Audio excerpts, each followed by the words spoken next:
You know, for millions of kids, that rhythmic bounce of a basketball, that's the sound of pure joy. It just is. But what happens when that sound starts to fade away? Today, we're diving into a quiet crisis that's brewing in youth basketball, and we're going to follow a surprising search for answers that took researchers across 2 continents to figure out, what's really going wrong. Just listen to this for a second. This is from Taja, a 17-year-old player.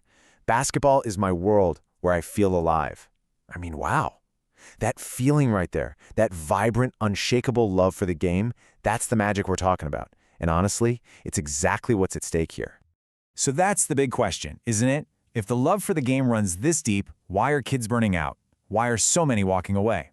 Well, it turns out the answer has very little to do with the kids themselves. It's all about the systems that we, the adults, have built around them. To really get to the bottom of this, the Luka Dončić Foundation launched this incredible research project. And they went deep. We're talking surveys with over 1,000 people, in-depth conversations with players, parents, and coaches. They literally immersed themselves in basketball camps all the way from Dallas to Ljubljana, Slovenia. So what they found is really a tale of 2 completely different basketball worlds. On one side, you've got the United States, which is, an unmatched talent-producing machine. And on the other, you have the Balkans, a region that's famous for producing these incredibly sound, team-first players. So let's see how they stack up. Okay, this slide gets right to the heart of it, the DNA of each system. In the US, you hear it right from a parent. Everyone just wants the next highlight for their sports mixtape. It's a culture that's all about elevating the individual superstar. But in the Balkans, a national player just puts it bluntly. Team is always better.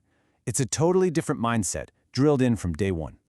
And that core philosophy, it directly shapes how these kids develop. The American system, it often pushes kids to specialize really early, playing basketball year-round just to keep from falling behind. The Balkan approach, though, is the total opposite. They really encourage this sampling period, letting kids play soccer, volleyball, handball, to build a way broader athletic foundation before they even think about zeroing in on basketball. And then you have the environment around the game. The US offers this high-octane infrastructure, right? Elite travel circuits, televised games, amazing facilities. It creates massive opportunity, but also it creates massive pressure. The Balkan system, on the other hand, is built around these local clubs that feel more like a second family. They foster these deep community bonds, but yeah, they're often struggling for basic funding just to keep the gym lights on. So for all their differences, the research found this really powerful and kind of troubling common thread. Both systems, in their own way, are putting young players under an enormous amount of strain. From social media to family finances, the pressure is just coming from all sides, and it is warping the game itself. A huge driver of this strain is something the report calls highlight culture. And really, it's pretty simple. We've created a world where the perception of being a great player, captured in one flashy 15-second clip for social media, can feel way more valuable than the actual reality of being a good fundamental teammate for an entire season. And believe me, this isn't just some fringe idea, this is mainstream now. As you can see here, 1 out of every 3 young sports fans now says they'd rather watch short highlights than a full game. The very way we consume sports is changing, and that change is trickling all the way down to how our kids are learning to play them. I mean, this quote from a youth coach, it's just staggering. A kid bringing his own videographer to practice, that perfectly illustrates how the real game, the one on a court, can become secondary to the game being played for the camera. It's not about mastering a skill anymore, it's about capturing a moment. This pressure isn't just about social media likes and views, though. There's a much more tangible pressure hitting families right where it hurts, their wallets. What used to be a game you could play at the local park for free, well, it now often comes with a really hefty price tag. Just take a look at these average annual costs in the US. A local rec league can cost a family over $800. For a school team, it's over $900. And for those really competitive AAU travel teams, you're looking at well over $1,300 a year. And that doesn't even count travel, hotels, or special gear. The game is literally being priced out of reach for a lot of families. And this story from a father, it's just heartbreaking. 2 brothers, twins, forced to give up the game they love simply because their family couldn't afford for both of them to play. So they decided neither would. When cost becomes a barrier that separates siblings like that, we are losing so much more than just players. We are losing the heart of the game.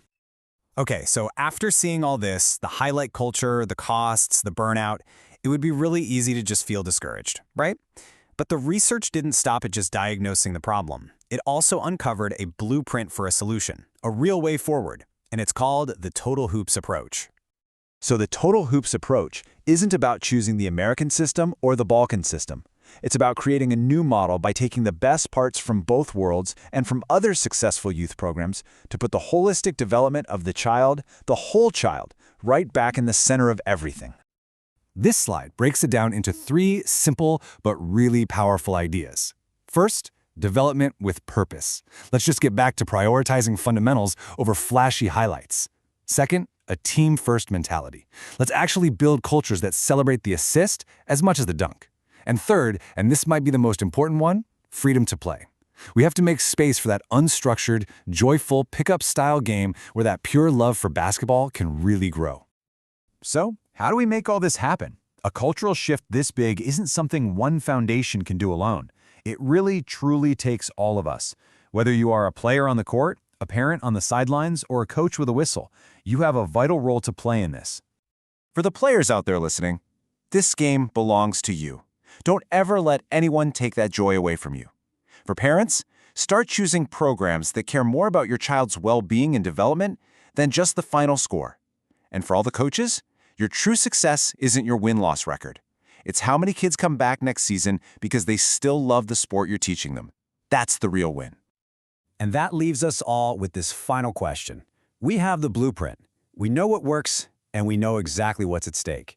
The pure joy of basketball has given so much to so many of us.